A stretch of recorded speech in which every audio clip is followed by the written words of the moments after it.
Hi, this is Bruce Greenwald of the REM Services Company. Today I'm going to give a short presentation on our Sync with Syncade product and demonstrate a new feature of Sync with Syncade 2.0, which allows for bidirectional triggering. We developed Sync with Syncade about a year ago to help bridge the gap between real-time and transactional systems. So I'm going to switch over to the desktop of my application station, which is opened up to Syncade's equipment tracking module.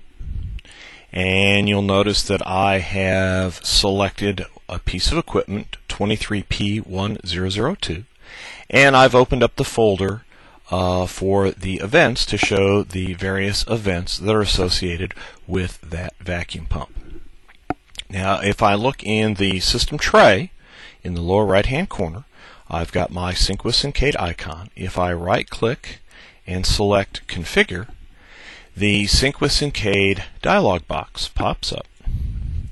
There are three tabs associated with Sync with Syncade. There's the ET triggers, alarm, and transfer event states tabs.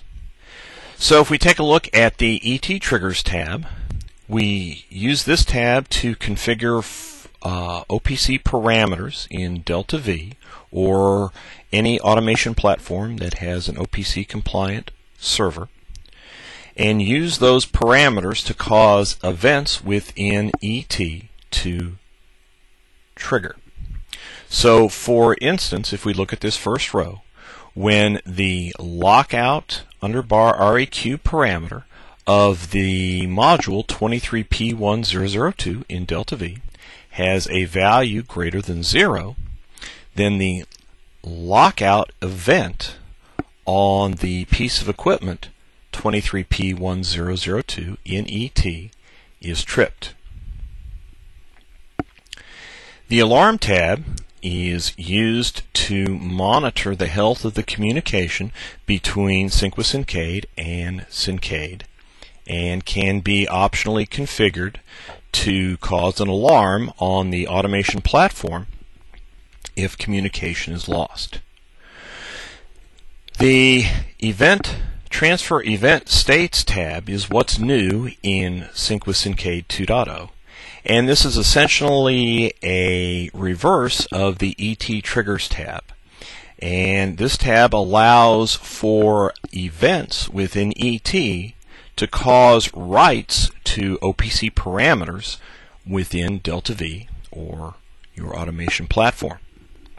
So for instance, when the lockout event on the equipment 23P1002 becomes false, then the type.cv parameter of the composite-a module has a value of locked written to it. The last column is the refresh rate column, and it allows for a varied selection of how frequently Sync with Syncade will go out and monitor the particular event name on the equipment within ET to see whether that event has tripped to cause an OPC write. So in summary, this new feature of Sync with Syncade provides for bidirectional triggering and offers increased flexibility for Syncade. An example application would be for a deployment of Syncade with ET but without workflow. This new feature would allow the automation layer to provide sequenced functionality based on event changes within ET.